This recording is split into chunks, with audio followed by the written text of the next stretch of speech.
এই যে দেখেন করলাটা পেকে আছে, আমি উঠাই।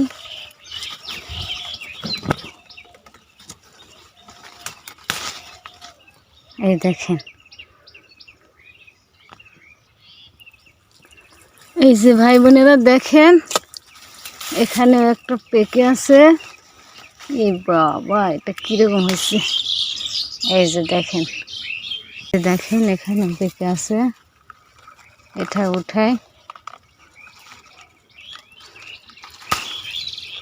এই যে এখানেও একটা পেকে আছে, এই যে দেখেন কিভাবে ধরে আছে। এই যে এখানে একটা পেকে আছে, অতের মধ্যে দেখা যাচ্ছে না।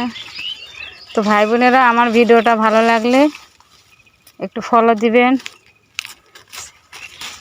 সাপোর্ট করবেন।